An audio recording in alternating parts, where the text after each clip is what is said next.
believe for a fix for that too. Amen? Amen.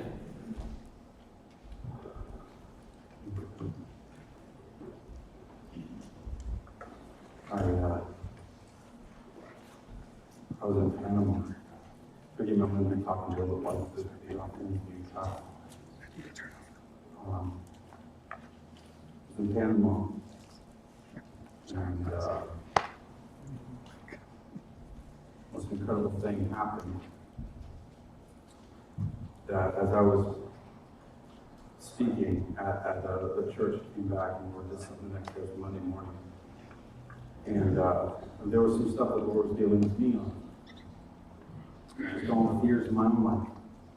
You know, a lot of times we walk around and you see people, talk to people, look at people, and you think, oh, they got it all together, or they're not facing this, they're not facing that.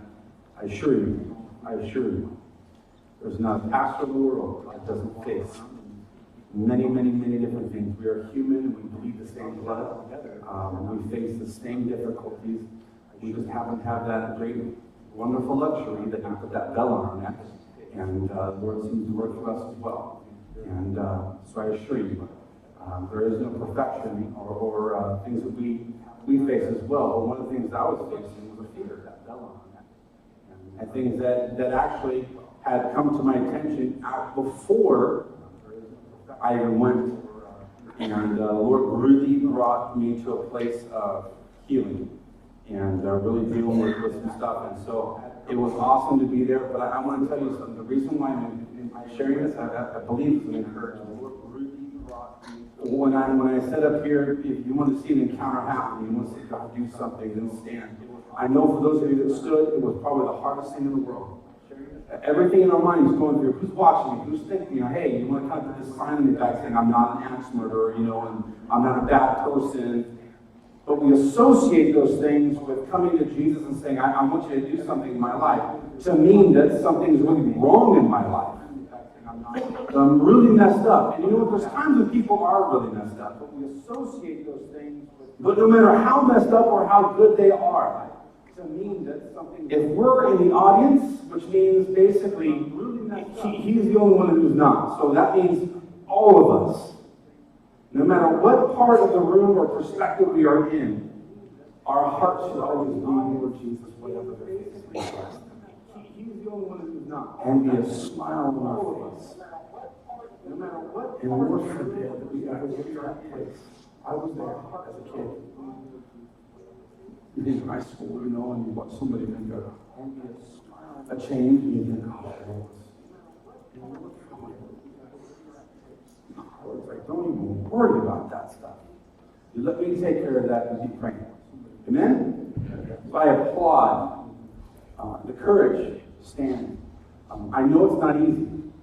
I did it in front of 19 pastors. And I was raw. I was crybaby as they come. I was weeping. But I want you to know that God did some radical things. Radical things. And it would take too long a time. I would love to share a bunch of stuff with you guys about the things that I ate. Bless the Lord for my food. Bless the Lord for my wife's food. And I have young children here, so I cannot share some of the things that I ate. While they're in the name of being authentic. A few announcements real quick, and then I'm going to get to, I just wanted, one of my traditions from my heart is that whenever we would do like a missions trip or some type of an outreach, if we have pictures or testimonies, it's imperative that we come and we testify saying, this is what God did, and have some time. So I actually brought a few slides, not a lot. This is not slideshow time, but I just wanted you to have an idea of what, when you were praying for me, this is what was happening. This is what was going on. So we're going to get that in a second. A few announcements. Bible study, we're going back up on Wednesday, 6:30. This is going to conclude our first part of Daniel and the stories. And next one, we're getting into some of the real apocalyptic revelations, end time stuff. So for those of you who want to go, the last, I believe it's the Lion's Den. Daniel and Lion's Den over on Wednesday. So you won't want to miss it. If you haven't been there, You won't be behind. We'll catch you up right nice and fine. The other thing is, I was sporting our new T-shirts. So these are our new tees. What we're doing is that we're going to put all proceeds towards the building fund. So if you want to, we're going to have them in the cafe area. If you want to get some on the way out for $13 to have the shirt. And I'll have one stuff later on. This is not the time or the place, but we got some other stuff that we want to do. But I want to see how many we were actually going to get, because I don't want to waste a ton of money. So get your shirts in the back if you are on the way out if you'd like to. We do have a potluck next Sunday. I know that a lot of times we want a heck of a lot of time, but you know what? We all got to eat. I don't think we need to plan ahead of time. I know I'm going to eat in a little bit for Super Bowl, and I'm going to eat after Super Bowl, and I'm going to eat breakfast tomorrow, and lunch tomorrow, and dinner tomorrow. So I know that we're all going to eat next Sunday at lunchtime somewhere or another. So if you would like to make that eating place here for Super Bowl, great. We're just going to have a family time, and we've got some stuff signed up in the back so you can kind of bring what you want, so that we don't have 15 salads and 15 veggies and no meat or anything like that. So make sure you sign up in the back if you'd like to be a part of that. It is next Sunday, and Valentine's Day is coming. Can I have the gents raise their hand? Yes, that means if you're a man. If you are not a woman, would you raise your hand? There you go. I was going to say, Jeremy and Jonathan, I know you men, so you got to raise your hand. Gentlemen, Valentine's Day is coming up. Let's plan some good stuff for our honeys, huh? There you go. Oh my gosh! I'm gonna be having me driving around town, all kinds of guys on the streets. She kicked me out. Remember when you asked about that at church? You didn't say anything? So plan for your honeys, Jen. We have plans. Good. You plan. And if you don't have a honey,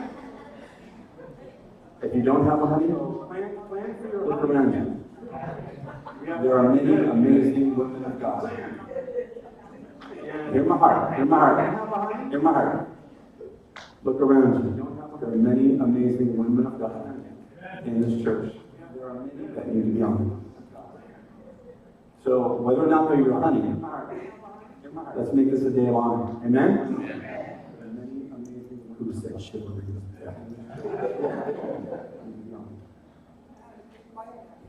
It is pretty quiet right now, isn't it? I'm like, man, I know what our next series is going to be. That's right. That's right. Hey, Mike, you want to put those slides up? I know what our next. Okay, now I'm going to kind of process you through a little bit. Anybody familiar with the Panama Canal? Okay, got one. Okay, the Panama Canal is basically was transformed the economy of Panama. It gives the opportunity for ships to go through that little tiny area of Panama, so they don't have to go all the way around South America and then come through. Depending on the size of the ship, it's going to cost you anywhere from $30,000 to $300,000 to pass. It is very expensive, but it will save you that much and more in gas fuel going around. Now, what people don't know is that though America came in and really made it happen and did a whole bunch of stuff, the French came in and did it beforehand and failed miserably. And the reason why they failed miserably is because they tried to take their own things, their own mindset, and make something happen in a new land, and it didn't work. Huge take home from that. Let's not take the things that we think are going to work. Let's wait on the Lord and know what He has in a specific region to make something happen, or in a specific area in our lives. Otherwise, we could bump them. But the French, they had a huge monument. They came in and tried to do this. It was like a Great Depression for them, because when they put a whole mess in from their country, and when it failed, their economy failed. It was really bad. But they do have a nice little monument for them in Panama for their shot, I guess. So it was really cool. That was a really nice little thing I thought I'd put in there. What's the next one, bro? That there is the Panama Canal. My daughter loves it because I would call her. We have this cool app, and I'd tell her, "Hey, I'm in the canal, and she's like, "Show me, Daddy, show me." So there it is. You can hear her. There she is. So anyway, here's the canal. What's interesting about the canal is that they have an awesome ways that they do it. Mike, what's the next one? There's a gate. So what happens is that they have these gates that they come in, and then when they open it up, the water levels out, and they have these pumps and stuff, they get them through. The oceans are like here, and it goes up and like that. So that way, the locks can get you back down. It's a really interesting process how they do. That's not what we're here about. We're not here. We're worried about Jesus, not about the canal. But that's kind of in a nutshell how it works. You want to know more? I'd be happy to share with you afterwards. But that's the canal. Actually, go back. Here's one of the reasons why I forgot why I wanted to mention this to you. In the recent years, the Panama Canal, the people of Panama decided that this is not big enough. This was built in almost 100 years ago. Actually, over 100 years ago. And so what happened is that the ships back in the day, they fit here, but now ships and barges are getting bigger and bigger and bigger and bigger and cannot fit through there. So what they decided to do was right next to it, they have another canal, which is actually beyond, you can't really see it that well, but it's beyond on that other side, that is built for ships and barges that are even twice that size. And they've got a whole new system and everything else that they've done. Now, what people don't know is that throughout the whole canal, they are constantly dredging it out. 24/7, they're always digging this thing out because of all the sediment. The reason why I'm telling you this is this, that the word came to the pastors, and I believe to the pastors and the congregations that we shepherded and are with, that God's saying He wants to do the same thing in you and me. But here's the thing, if God's going to get bigger and better things that He wants to do with you, there's some things we've got to hard job. There's some things, in order to expand anything that He's doing in your life, there's a lot of dredging that has to take place. If not, you're going to get through. So if you want to be a bigger pipeline for what God's doing in your heart and in your life, guess what? It's going to get a little messy. God's going to have to clean some things out, move some things out of the way. When all's said and done, He's going to have His way. Amen? Anyway, so that's why I put that in there. It almost escaped me. Go ahead, Mike. Next one. This is the church that I was at. This is the church in Veracruz. So when I got that video and I said, hey, I'm going to Veracruz. Here's the church. The next one, bro. That's it's 48 years old. That's why I took that picture. That's awesome. It's 48, almost 50 years old. Next one. Got some shots of the family. Foursquare Family, Panama. And let them know about you guys, that you greeted them and loved them, and they love you too. So go ahead. That's Pastor's wife and family. There's some people as they were leaving. I had some other pictures. It's kind of hard to see a little bit, but one more, Mike. They love you too. Some of the kids lead worship, just like today. Powerful stuff to watch them lead. To watch them coming up and doing their thing. I mean, it was like this. Where they would worship, it was like home for them. There's a huge thing. There's a big difference between kids that disrespect or people that disrespect and people say that worship is my home. This is what I do. It was awesome. So that's their that was their church.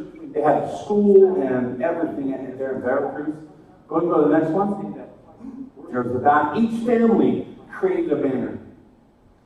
And that was their families. I would talk to people, which one's your banner? And they're like, that one's mine right there. It's got the ship on it, and this is why. See, that one's got this on it, and that's why. They owned it. This is what our family's about. And they would go. Next one. That's the pastor. It's really hard to see that one. I may just put it out on a newsletter or an email. But that was Pastor Matt. That's who I was with. And next one. Oh, Panama Canal. Panama Canal. Now, I took this picture right before we went to a tribe of Indians. You have many different indigenous tribes. They are literally Indians from the land. I mean, these are not Africans. These people have been there forever and done their thing. Most of them don't really speak Spanish. They speak other dialects and whatnot. That was on our way out. Mike, the next one. This was when we arrived at their island. There was an island there, and these group of people, there was one that had come on the mainland, made his way into a church, got saved by a guy named Bill Withers, and went back and saved his entire tribe. This entire island that you're about to see. Go to the next one, bro. Is Christian. the entire tribe. Go to the next one. And they invite us, that's there where they live in quarters. Go to the next one. There they are. And they invited us into their home. And they sold us their goods. And I bought some stuff that I could take home. And I was sitting there, I'm like, really, this is kind of cool because it's been scattered more on the mainland, if you will. And this is what they told me. They said, they sell this stuff because they live off the land. They sell this stuff so that they can have means to go and evangelize the tribe. And this is what they told me. And they sat there, and this woman wolfed together like almost like a small vase. Wow, this is gorgeous. How long did you take to make this? 3 months. What? Got another one. And this gal, she sat there, she told me what the cost was. And I was like, wow. And she's like, hey, it's really fine. And it took me 8 months to make it. And I was like, I'm not saying wow isn't expensive. I'm saying, wow, you're not charging more for this? Humble, humble, humble people. And I had pictures of everyone that made those things that I got. Now, when you go through, we have the guys, take a picture of all the guys. Now you'll notice they're in tribal garb. This is how they live. They have barefoot. I'm sitting in my own shoes. I'm going, oh my gosh, they're barefoot walking on this stuff. I'm right now. I'm like, you man, I don't know how you do this, you man. Go ahead and go to the next one. There's the chief teaching his son just about how the ins and outs of the boat. Phenomenal stuff. Next one. There's another shot of the canal where we're the island that we're going to. Go ahead and go to the next one. And the next one. There's the canal itself. Next one. And the next one. Wow. I don't know why I have to let you next one. Go ahead and one more. Oh, did it have the movie in it? Check out the movie, if there's a movie. I probably just didn't recognize it because of the file. Do you have a... Oh, did it have the movie in it? Check out the movie. We'll see if he gets us on it. The reason why I'm going to show you this is this. Because they're Christians, they have all their traditional dances and stuff like that. So they got saved. They actually made a dance they call it Hallelujah. They have a dance they do before the Lord. And if you were looking, I didn't want to put all three in there and watch tribal dances. But if you look at the dances before and you look at this one, the joy that they have as they're dancing, the joy as they're doing their thing is absolutely amazing. If you guys have that, let me know and I'll stop. But I'm going to keep. Gotcha. You got it? Yeah. Here we go.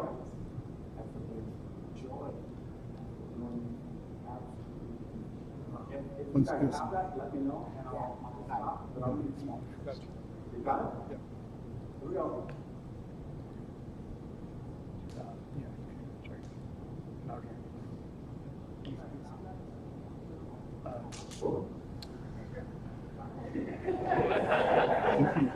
I'm like, you're teasing me. Get it from the corner. Small. I'll drag it across. There we go.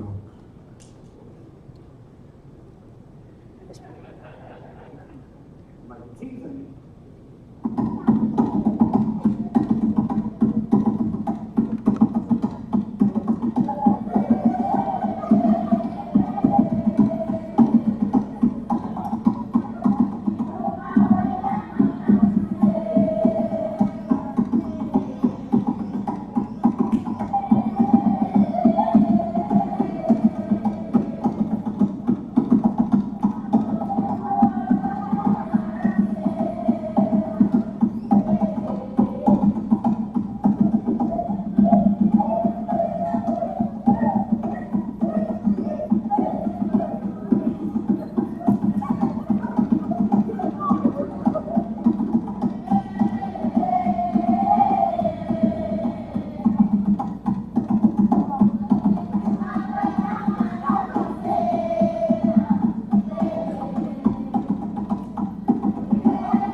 was in these kids, it's phenomenal. You couldn't help but know that there was something radical happening in these kids, and I absolutely loved it. Now, you have to, you know, you probably must be a little bit further back. When they first took us, the guy who was taking us, Bill Withers, he looked around and he says, oh, you realize that when you come, they're going to have people like dancing. They're going to ask you guys to come out and join them and dance. And then he looks around and he sees me and he's like, oh, they love big guys. And I'm like, and so when I'm taking that video, I'm kind of going like this. So, you know, you saw a bunch of other things in there. That's because I couldn't get a great shot, because if I had a great shot, I knew they'd have a great shot at me. And when I'm taking that video, for everybody's sake, I didn't want to be on it. So, you know, you saw a bunch of other things in there. That's because I couldn't get a great shot, because if I had a great shot, I knew they'd have a great shot. Well, the conference, what it wasn't necessarily a conference. They had about 24 pastors that came out. And what they did was that we were coming out to see Foursquare in Panama and to have a new vision in our lives for both for missions and beyond. Foursquare started there just about 100 years ago. And I'm getting the PowerPoint for it. It would blow you away how it happened. That the first one that was there, his name was Arthur Edwards. And he went in and he helped to begin the evangelism there. Really was basically sent out of Angelus Temple with Sister Amy, our founder. And now, today in Panama, there are over 600 Foursquare churches that are in that little small area. It will take you an hour to go from north to south. Just an hour to go from north to south. And the things that, again, we don't have the time right now, but I promise you, I'm going to bring some of that information to you, because I think it's incredibly important in our legacy and what God is doing and calling us now. One of the things that He did for me, so how it reflects on for us. I know God's called me to pastor. I know that. And I will never let go of that. And, you know, I'm amen, amen, and amen. And I know that He's called me to pastor in English. I know God's called me to pastor. I know that I'm given a lovely wife. And I will never let go of that. And, you know, I'm amen, amen, and amen. And I know that He's called me to pastor in English. I know God's called me to pastor. I know that I'm given a lovely wife, and I will never let go of that. And I'm amen, amen. And I know that He's called me to pastor in English. I know God's called me to pastor. I know that I'm given a lovely wife, and I will never let go of that. And I'm amen, amen. And I know that He's called me to pastor in English. I know God's called me to pastor. I know that I'm given a lovely wife, and I will never let go of that. And I'm amen, amen. And I know God's called me to pastor in English. I know God's called me to pastor. I know that I'm given a lovely wife, and I will never let go of that. And I'm amen, amen. And I know God's called me to pastor in English. I know God's called me to pastor. I know that I'm given a lovely wife, and I will never let go of that. And I'm amen, amen. And I know God's called me to pastor in English. I know God's called me to pastor. I know that I'm given a lovely wife, and I will never let go of that. And I'm amen, amen. And I know God's called me to pastor in English. I know God's called me to pastor. I know that I'm given a lovely wife, and I will never let go of that. And I'm amen, amen. And I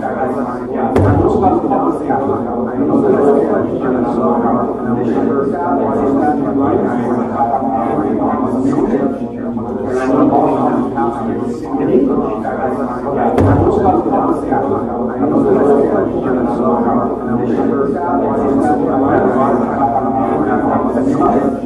and I know God's called me to pastor in English. I know God's called me to pastor. I know that I'm given a lovely wife, and I will never let go of that.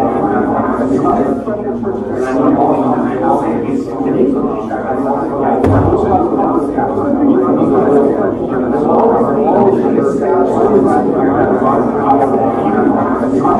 God's called me to pastor in English. I know God's called me to pastor in English. I know God's called me to pastor. I know that I'm given a lovely wife, and I will never let go of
Beautiful person who says, "Oh, you're a beautiful pig," and because they just don't get the words right or something like that, and I don't want to mess it up.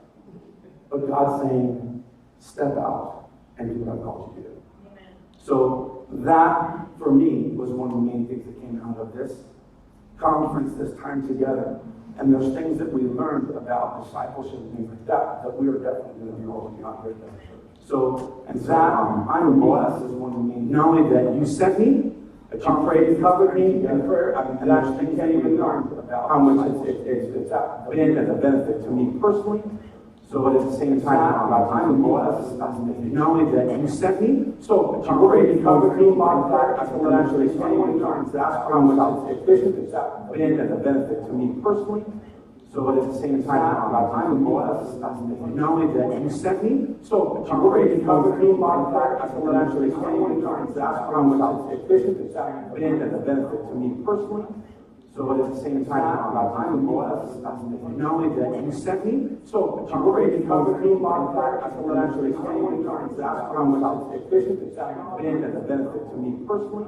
So, but at the same time, I'm blessed. Not only that you sent me, so you prayed, covered me by prayer. I can actually can't even learn that's how much it's been as a benefit to me personally. So, but at the same time, I'm blessed. Not only that you sent me, so you prayed, covered me by prayer. Oh, and I hear it right. Just reading her mail. She's like, why are you coming? You can't even get this water. You don't even have anything to fetch it out. They start talking about Jacob's well. This deep, profound well that's been there for generations. And he says, yeah, I know that's been around forever and it's been a hallmark for your people. But let me tell you something. If you dig into my water, the well that I have for you, you'll never thirst again. And you'll have living water springing into eternal life. God's doing something profound. Profound means deep. When God does stuff, it's not superficial. It goes down deep. He digs it out. Why does it need to be deep? So they can stand the test of time. And what is that depth? What is that living water that he's talking about? Is it the ability to preach scriptures all day long? Is it the ability to correct anybody in theological matters? Is it the ability to say, I've gone to church all my life? Is it the ability to say, I've done all this thing in the missions? I speak X amount of languages? Is that what the living water is? It's presence. The power of his presence. Do you want to experience God in a profound way? I do. And I'm realizing more and more that these times that we have to teach and go to Bible studies and worship are things that are tools that assist us in experiencing the presence of God. They cannot take the place of. They help us get there. Now, it doesn't ride on me. It doesn't ride on Andrew. It doesn't ride on any one person but you. If you want the presence of God, then you and I are going to have to lunch for it. have to step into it. We're going to have to dig it out. We're going to have to do what we talked about, building an altar, setting up our tent, saying we're going to live there. This is not a momentary fact. This is just not a day that we come and do this. But it is going to be where we live and what we do and who we are with. God is going to show us his presence. I got to tell you, seeing these people, experiencing some of the things that God has done in me this last week, that's done a profound switch on me. There's something that's clicked inside. There's just a new level that God's saying, okay, let's step it up a little bit. Let's step it up a little bit. Step it up a little bit. And believe me, that's not like a, oh, when God calls us to step it up, it's hard. It's like working out and adding some weight. It's not easy, but it's what's building who we are. I'm going to finish with this. When we were at the church, there was 2 people that we prayed with at the end. We had tons of people in ministry, healing happening, all that stuff. And then Pastor Annette says, hey, he calls 2 people up. And we're going to pray for these folks. One of them was like an indigenous, like an Indian. And she said there, and they're praying for her, and there was another, was like a young adult. She couldn't be more than 20 years old, maybe 21. And he said, these are folks that are starting churches. And I went, are you kidding me? And then he says, yeah, I can't remember her name, but he said, come on up. And they bring up 5 other people that are going with her. How many do you guys have in your house? I think there's like 13 or 14 people that they have already in their house church that they have planted. So we're going to pray and send them off. I'm like, what's happening with so-and-so? Then after we pray for it, then we go to the young adult, 20, 21 years old. She's starting a church too in her house. I was like, Lord, she's already got 17 young adults in her house church. Let's pray and believe God to multiply it. I was like, oh my word. Talk about breaking the mold of church planting. Talk about breaking the mold of how old or how young you have to be, how much you have to know, how much you have to experience. But to see the life of God in these folks. I want to be the kind of church that would send people off. Not because we don't want to do anything, and not because I'm trying to say, hey, let's send you out here. You go ahead and do it. It's not that at all. But when God does something and he sends people to another group of people, man, we get the opportunity to bless and pray and say, yes, it is an extension of us and what God is doing. Are you following what I'm saying? So I'm sitting there going, wow, that is huge. I'm like, Lord, we've got a lot of work to do. If people are going to be setting out, if we're going to be doing things in our culture, in our community, around the world, man, we've got some stuff we got to do to get ready for it. But one's already come. And so I want to share with you something amazing that is happening even right here within our family. Rob and Ceci and fam, stand up. Rob and Cess, as you know, have done a phenomenal job with our youth. Oh, come on, let's go ahead and stand. And she's flying solo over here, you know? She's the rebel of the bunch. Phenomenal with our kids. Amen. And you know what has blessed me? The majority of kids that are at our youth group don't even come to our church. But because God is doing something in this group of folks, kids, and family and clan right here, people see it and respond to it. And they come to their house for youth group. The picture of God's church. Not us for no more, but come ye, come ye. If you want to hear God, come here. You're going to find it. God is calling this wonderful family to Pasadena. And they have a heart for it. They have a plan. They have everything. Well, I can't say they have everything in place. They have Jesus, and they have the Word, and they have the obedience to go. And so they're going to go. That, let me tell you, takes faith. To hear God say something, and like Abraham say, okay, Lord, if you're telling me I'm going to go, and I'll just kind of let you provide us as we plan, as we go. Here's what I love. Before we went to Panama, they said, we need to talk to you and Claudia. So we went out and we talked over a little bit of dinner. And they said this, our heart, what we believe that God's doing is basically in about 7 months. So we're looking at August, September, roughly right there. But you know what it does for me? When somebody basically says, it's not about us.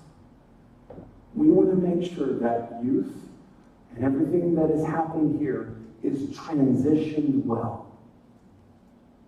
Because they value what God has done in and through them, but in this church. And so they're going to see it happen. There's some things that God still is doing and preparing and getting it ready to go. But they said, you know what? We would like to share it because we would like the prayers of our family.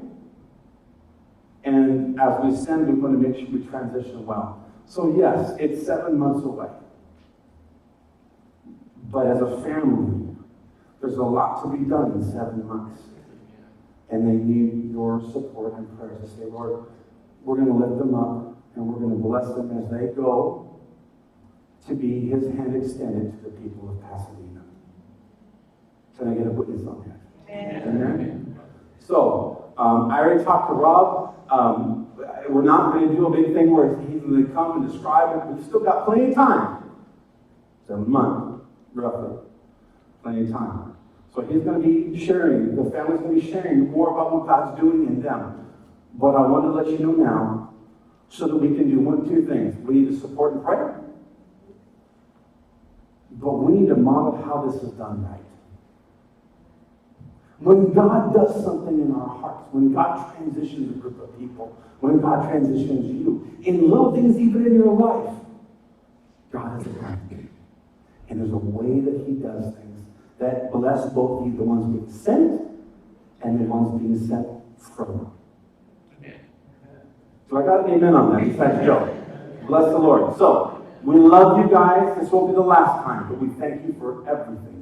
With the kids, with you don't Kingdom kids, with the youth, your shoes will never be filled. But we love them, we thank you, we'll be praying for you. So, trust me, we have plenty of time for you to share all your heart and stuff like that, but thank you. Thank you. Let's give you.